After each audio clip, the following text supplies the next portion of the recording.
نیک آدمی کی غلامی کرنا پسند نہیں کرتے. ہم رش دیکھتے ہیں کدھر زیادہ ہے. رش کے پیچھے اعلیٰ حضرت مرید ہوئے اور پیر خانے کی نوکری کی. جب ڈیوٹیاں لگتی تھیں آستانے پہ تو میری طرح کا تو کہ مولوی کہیں مرید بھی ہو نا تو پیر خانے پہ جا کے اسٹیج پہ بیٹھنا پسند کرتا ہے.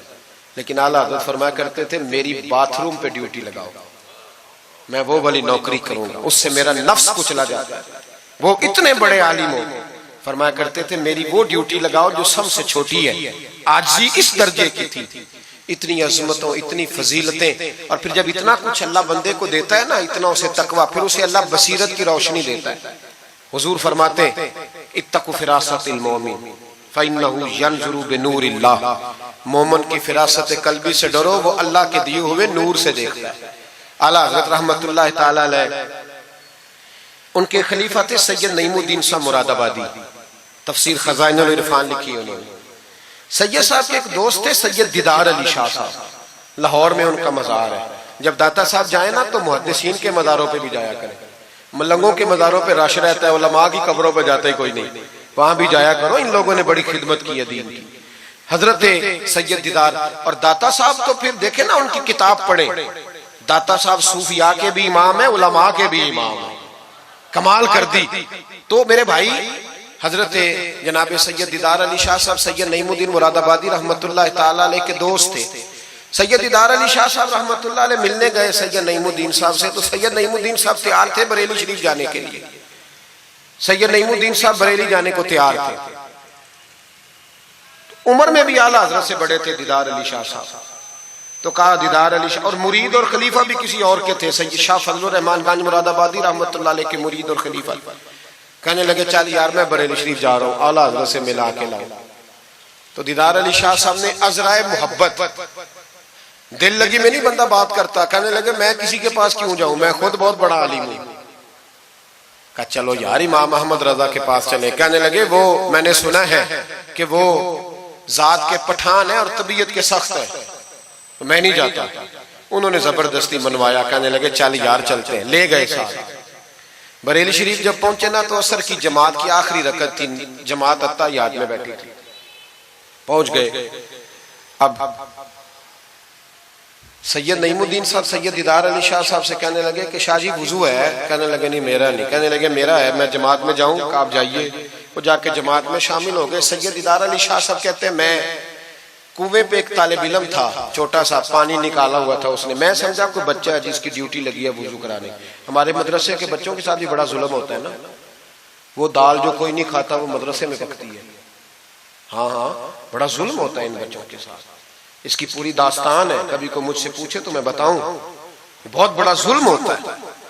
ایک محترم صاحب ایک دن کہہ رہے تھے تنظیم المدارس کی میٹنگ میں کہ میں نے جی کبھی مدرسے کا کھانا چکھا نہیں, میرے لیے جائز نہیں تو میں چکھتا نہیں. میں نے کہا صاحب اب چکھنا, اور میری خواہش ہے آپ بھی وہی کھانا کھائیں جو یہ بچے کھاتے ہیں. یہ رسول اللہ کے دین کے طالب علم ہے, اس لیے ان کے ساتھ ظلم ہوتا ہے. مجھے یونیورسٹیوں میں جانے کا موقع ملتا ہے, 2-3 دن پہلے بھی میں نیشنل ٹیکسٹائل یونیورسٹی فیصل آباد لیکچر دینے گیا تھا. ٹھاٹ پاٹ ہے یونیورسٹیوں کے بچوں, ان کا کیا اثر کرتا ہے, نہ سونے کو جگہ نہ بیٹھنے کو جگہ. وہ جو شور والے نعت خواں تھے وہ پجاروں میں گھومتے ہیں, اور یہ نبی پاک کے دین کے طالب علم رات کی دال پڑی ہے تو کہتے ہیں تھوڑا پانی ڈال کے اس کو کھا لو. یہ ظلم ان کے ساتھ کرتے ہو. اور پھر میں بڑی تکلیف سے بات کرنے لگا ہوں.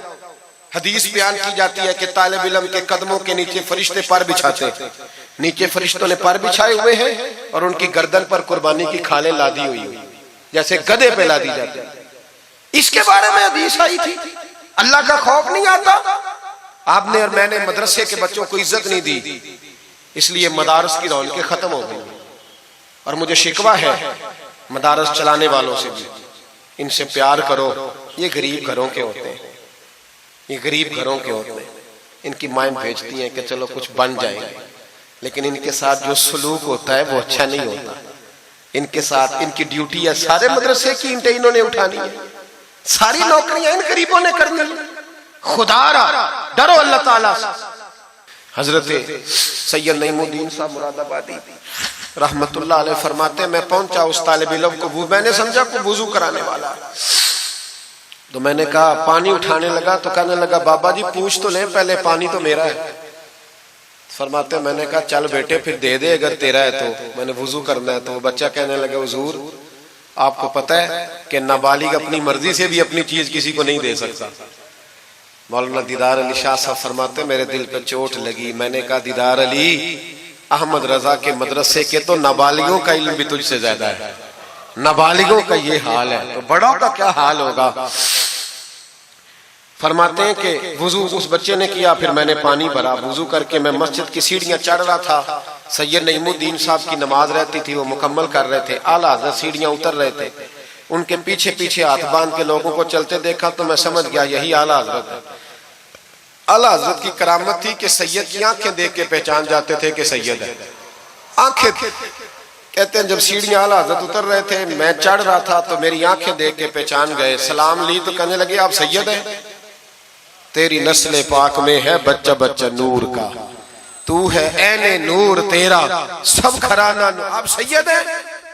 کہتے ہیں میں نے کہا جی، کہتے ہیں اتنا بڑا عالم، جب میں نے جی کہا تو فوراً جھکے اور میرے ہاتھ چوم لیے۔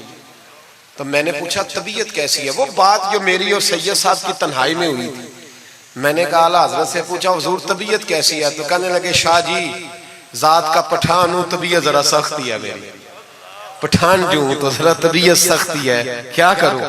سید صاحب کہتے ہیں میں نے کہا حضور وہ تو میں نے ایسے ہی فرمایا، شاہ جی جو ہو گیا ٹھیک ہو گیا، آپ نماز پڑھ لیں میں انتظار کرتا ہوں، آپ نماز پڑھ لیں۔ کہتے ہیں پھر میں اعلیٰ حضرت کا ہو کے رہ گیا، اور پھر ساری زندگی مجھے شکوہ رہا کہ اتنی دیر سے کیوں آیا ہوں، زندگی سے یہی تو گلہ ہے کہ تو بڑی دیر سے ملا ہے۔